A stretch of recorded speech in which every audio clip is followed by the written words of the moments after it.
الحمدللہ رب العالمین والصلاة والسلام علی سید المرسلین اما بعد فاعوذ باللہ من الشیطان الرجیم۔ اللہ فرماتا ہے بے شک پہلا گھر جو لوگوں کے لیے بنایا گیا وہ ہے جو مکے میں ہے، برکت والا ہے اور ہدایت تمام جہانوں کے لیے۔ اس میں کھلی ہوئی نشانیاں ہیں، مقام ابراہیم ہے۔ جو شخص اس میں داخل ہوا باامن ہے۔ اللہ کے لیے لوگوں پر بیت اللہ کا حج ہے۔ جو شخص با اعتبار راستے کے اس کی طاقت رکھے اور جو کفر کرے تو اللہ عز و جل سارے جہاں سے بے نیاز ہے۔ اللہ فرماتا ہے وَأَتِمُّوا الْحَجَّ وَالْعُمْرَةَ لِلَّهِ، حج و عمرہ کو اللہ کے لیے پورا کرو، یعنی حج اور عمرہ جب بھی کرے تو اللہ تعالیٰ کی رضا کے لیے کریں، حضور کی اطاعت کی نیت سے کریں۔ کوئی دیکھے نہ دیکھے، کسی کو معلوم ہو یا نہیں ہو، کوئی ضروری نہیں ہے۔ ایسا عمرہ ہو کہ انسان رب کو معلوم ہو اور رب کے رسول کو معلوم ہو۔ رسول اللہ صلی اللہ تعالیٰ علیہ وآلہ وسلم آپ کے ہمارا ارشاد فرمایا، خطبہ پڑھا، فرمایا اے لوگوں تم پر حج فرض کیا گیا ہے لہٰذا حج کرو۔ ایک شخص نے عرض کیا رسول اللہ صلی اللہ علیہ وسلم کیا ہر سال؟ حضور صلی اللہ علیہ وسلم نے سکوت خاموشی فرمائی۔ انہوں نے 3 بار کلمہ کہا، ارشاد فرمایا اگر میں ہاں کہہ دیتا تو تم پر واجب ہو جاتا اور تم سے نہ ہو سکتا۔ پھر فرمایا جب تک میں کسی بات تو بیان نہ کروں تو مجھ سے سوال نہ کرو۔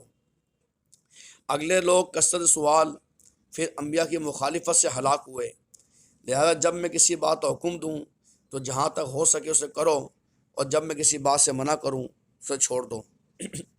مقصد یہ ہے حضور علیہ السلام کو اللہ نے اختیار دیا ہے، اگر حضور علیہ السلام ہاں فرما دیتے نا تو حج ہر سال فرض ہو جاتا، اور یہ حج اگر ہر سال فرض ہو جاتا نا تو پھر کسی میں ہمت نہیں تھی کہ وہ ہر سال حج کرنے جائے۔ تو یہ اللہ تعالیٰ ہماری طاقت پہ ڈالا ہے کہ طاقت ہو، پیسہ ہو، سواری ہو تو کرنا ہے، ورنہ نہیں۔ پہلے کے دور میں لوگ حج ہی کرتے تھے، اب حج اتنا مہنگا ہو گیا ہے تو ظاہری بات ہے عمرہ کر لیتے ہیں جا کے، مکہ دیکھ لیتے ہیں، مدینہ دیکھ لیتے ہیں، ہم سے غریب انسان جا کے۔ امیر تو چلو پیسہ ہو شوق ہو تو حج کر سکتا ہے، لیکن غریب انسان کیسے کرے؟ تو یہ کہ عمرے کے ذریعے اپنی پیاس بجھا لیتا ہے۔ حضور صاحب سے عرض کی یا رسول اللہ کون سا عمل افضل ہے؟ فرمایا اللہ عز و جل اور رسول اللہ صلی اللہ علیہ وآلہ وسلم پر ایمان۔ عرض کی کہ پھر ہمارے اللہ کی راہ میں جہاد، عرض کی پھر ہمارے حج مبرور۔ اور ایک روایت میں ہے حضور رسول اللہ صلی اللہ علیہ وآلہ وسلم ارشاد فرمایا جس نے حج کیا اور کوئی فیش کلام وانہ کیا، کوئی گناہ نہیں کیا تو گناہوں سے پاک ہو کر ایسا لوٹا جیسے اس دن کے ماں کے پیٹ سے پیدا ہوا۔ اور ایک روایت ہے کہ عمرے سے عمرہ تک ان گناہوں کا کفارہ ہے جو درمیان میں ہوئے، اور حج مبرور کا ثواب جنت ہی ہے۔ اور حدیث پاک میں آتا ہے کہ حضور علیہ السلام ارشاد فرماتے ہیں حج ان گناہوں کو دفع کر دیتا ہے جو پہلے ہو چکے ہیں۔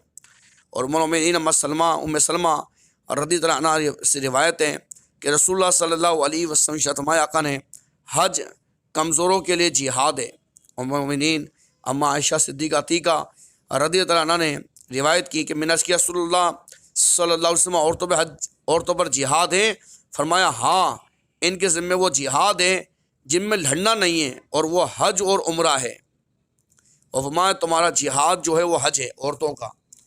حضرت عبداللہ بن مسعود سے روایت ہے حضور علیہ السلام فرمایا حج و عمرہ محتاجی اور گناہوں کو ایسا دور کر دیتے ہیں جسے بھٹی لوہے، چاندی اور سونے کے میل کو دور کرتی ہے، اور حج مبرور کا ثواب جنتی ہے۔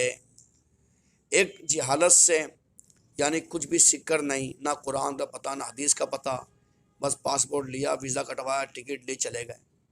کہاں غلطی کری، کہاں دم واجب ہوا، کہاں حرام کام کرے، کہاں حلال کام کرے، پتہ ہی نہیں چلا۔ بندے صاحب آ گئے پاکستان، پتہ نہیں کتنے دم واجب کرا کے آگے اپنے اوپر، پتہ ہی نہیں ہے بھائی جان کو۔ اب وہ بندے آ بھی گئے، بھائی حج تو کر کے آ گیا، عمرہ کر کے آ گیا، اللہ کے بندے کون سے گناہ کر کے آ، پتہ بھی ہے دم واجب ہو گیا، نہیں پتہ۔ اب وہ دم کا مسئلہ بھی یہ ہے کہ وہیں جا کے ادا ہوگا، یہاں پہ ادا نہیں ہوگا۔ بخاری مسلم کی روایت میں ہے کہ آپ کے ہمارے آقا ارشاد فرماتے ہیں رمضان میں عمرہ میرے ساتھ حج کے برابر ہے۔ یہ رمضان میں جو عمرہ ہے نا اس کی شان ہی الگ ہے۔ فرمایا رمضان میں جو عمرہ کرنا ہے نا، حضور فرماتے ہیں حج میرے ساتھ حج ہے اس کا، اگر جس نے رمضان میں کر لیا۔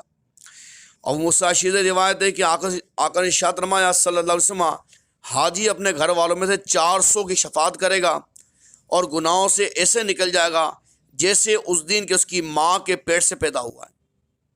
اور ایک روایت ابو القاسم صلی اللہ علیہ وسلم فرماتے سنا، جو خانہ کعبہ کی کثرت سے آیا، اونٹ پر سوار ہوا تو اونٹ جو قدم اٹھاتا اور رکھتا ہے اللہ تعالیٰ اس کے بدلے اس کے لیے نیکی لکھتا ہے، خطا کو مٹاتا ہے، درجہ بلند فرماتا ہے۔